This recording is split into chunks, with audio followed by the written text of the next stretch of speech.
7.7 Advancing Storm is released to every player. There are loads of new features and tech, and in the next couple of episodes of the shooting range, we'll be discussing all these changes. First to be reviewed is the newest English top tank and true leader of the Royal Armoured Corps, otherwise known as Challenger 1. It's your usual MBT of the Cold War time. Inside, we find 4 crew members, the L11A5 weapon with 5 types of ammo, and an engine of up to 1,200 horsepower, plus the coolest feature of this tank, composite armor. The machine is protected with a whole sandwich of safe things, from an NERA-type reactive armor and to layers of cast and rolled homogeneous armor. This one is really tough. Its turret can survive kinetic shells piercing up to 470 millimeters and explosive ones up to 750 millimeters. The upper glassy plate can withstand shells going through 400 and 600 millimeters respectively. So basically, while you're facing your enemy, you're good.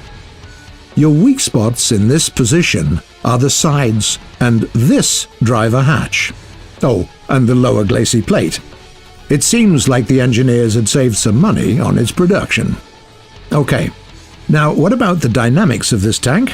After all, 1,200 horsepower is quite a number.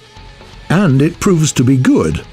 Off-road, you'll be achieving 38 to 44 kph. Yeah, it's not a Formula 1 car, but it surely is a very good result for a 62-ton monster. Reverse is quite fine as well, 25 to 30 kph, enough to get yourself to safety after you take a shot. Speaking of shooting, the best ammo for you here is the L23A1, cracking open 437 millimeters of armor from 100 meters. This number looks all the more attractive when combined with a less than 7 seconds reload rate and turret rotation speed of 31 degrees per second. Elevation angles are also quite adequate, from -10 to +20 degrees. So, how do you play it?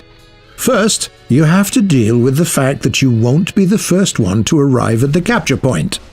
Second, remember that despite the good protection, this tank has enough weak spots for your enemies to shoot at.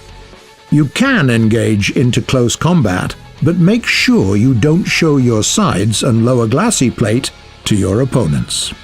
On the other hand, this tank is great for ambushes, especially among some hills that provide good cover for all the weak spots and give you the opportunity to comfortably use your turret.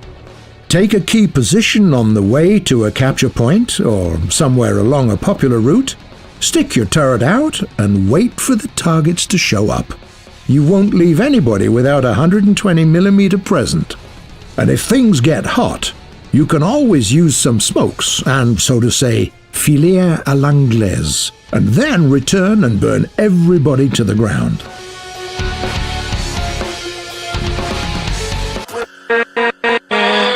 With